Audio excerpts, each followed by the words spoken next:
Shalom, Assalamualaikum warahmatullahi wabarakatuh. Saya Felinita Clara dari jurusan Manajemen kelompok 7 ingin mempresentasikan hasil kerja kelompok kami. Di sini saya akan menjelaskan tentang apa itu arsitektur komputer beserta bagannya. Arsitektur komputer merupakan konsep perencanaan dan struktur pengoperasian dasar dari sistem komputer. Apakah teman-teman tahu siapakah dia? Dia adalah John von Neumann, penemu arsitektur. Arsitektur yang digunakan oleh sebagian besar komponen komputer saat ini. Arsitektur von Neumann terdiri dari input, CPU, memori, dan output.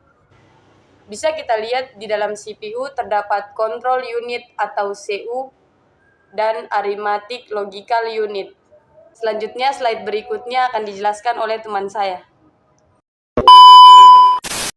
Perkenalkan, nama saya Maria Aprilia Adi, saya dari jurusan Manajemen. Di sini saya kelompok 7 akan melanjutkan penjelasan mengenai arsitektur komputer.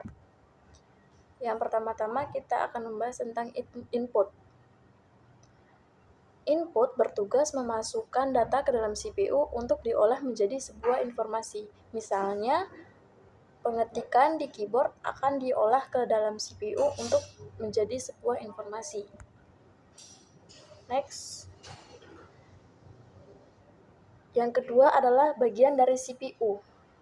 CPU, data yang masuk dalam CPU akan diproses dalam prosesor. Data yang dimasukkan dalam prosesor ini akan diolah menjadi sebuah informasi. Ada dua bagian pada CPU. Yang pertama yaitu control unit atau CU, yang bertugas mengatur semua peralatan yang ada pada sistem komputer, seperti hard disk, RAM, mouse, keyboard, dan monitor. Yang berikut adalah arithmetical logical unit atau ALU. Maaf teman-teman, di sini ada salah pengertikan. ALU bertugas melakukan operasi atau perhitungan aritmatik. Baik, kita lanjut pada penjelasan yang berikut, yaitu memori. Memori merupakan penyimpanan data pada sistem komputer yang terbagi menjadi dua. Yang pertama adalah RAM dan yang kedua adalah ROM. RAM atau biasa disebut sebagai Random Access Memory ini berfungsi untuk menyimpan data secara sementara atau dia menyimpan data saat komputer kita dalam keadaan beroperasi atau dalam keadaan dialiri dengan arus listrik, sehingga data kita akan hilang ketika komputer kita mati atau tidak dialiri dengan arus listrik. Berbeda dengan ROM. ROM atau biasa disebut sebagai Read Only Memory ini berfungsi untuk menyimpan data secara permanen. Dia menyimpan data secara permanen sehingga saat komputer kita tidak dalam beroperasi atau tidak dialiri dengan arus listrik, maka data-data kita akan tetap aman. Baik, kita lanjut pada yang berikut, yaitu output. Output menampilkan informasi hasil pengelolaan data kepada pengguna. Misalnya, data teks yang diproses oleh CPU informasi yang ditampilkan melalui monitor.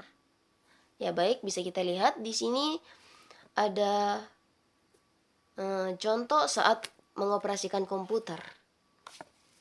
Bisa kita lihat di sini ada keyboard yang menghasilkan teks, kemudian diproses oleh CPU, kemudian ditampilkan oleh monitor kita. Oke, baik. Sekian presentasi dari kami kelompok 7. Kurang dan lebihnya kami mohon maaf. Sekian dan terima kasih.